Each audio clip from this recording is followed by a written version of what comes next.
Hello and আসসালামু আলাইকুম everyone. আজকে চলে এসেছি আম্মুদের বাসায়। অ্যাকচুয়ালি বড় আম্মু পিঠা খাবার দাওয়াত দিয়েছিল, তো আজকে আমার বাসায় আমার ফুপিরাও সবাই আসবে।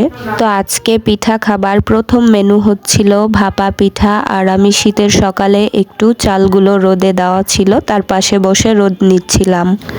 আমার বাসাতেও আমার ছোট আম্মু কত সুন্দর সুন্দর গাছ লাগিয়েছে। এই যে দেখো, আমার কিন্তু গাছ অনেক ভালো লাগে, আর এই রকম যে গাছটা আমার বাসায় ছিল ওটা আমাকে আমার চাচি গিফট করেছিল।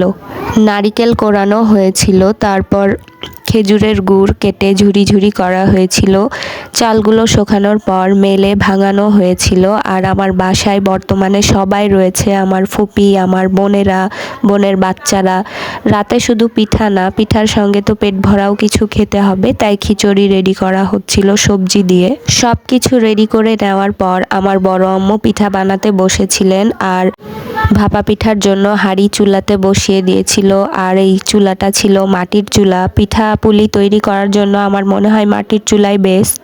তো আমার বড় আম্মু প্রথম পিঠাটা কিন্তু বসিয়ে দিয়েছিল হাঁড়ির ওপরে, আর প্রথম ট্রাই করাতেই পিঠাগুলো অনেক সুন্দর হয়েছিল। পিঠা খাবার ট্রেডিশনটা শীতকালে আমাদের বাংলাদেশে সচরাচরই চলে, আর এই পিঠাগুলো খাওয়ার বাহানাতে পরিবারের সবাই একত্রিত হয়। আর এটাই আমাদের সব থেকে বেশি আনন্দের বিষয়, যে খাওয়াটা থেকে আনন্দ আমরা অনেক বেশি করি। সর্বপ্রথমে তো আমার বড় আম্মু আমার শাশুড়ি আম্মুর জন্য পার্সেল বানাচ্ছিল, কারণ আমি সেই দিন রাতে ছিলাম না। পিঠা খেয়ে পিঠা পার্সেল নিয়ে বাসায় ফিরে গিয়েছিলাম। আর এই যে আমি এখন ট্রাই করে দেখছি, অনেক গরমের কারণে অল্প করে মুখে দিতে হচ্ছে, কিন্তু অনেক সুন্দর ছিল। Thank you.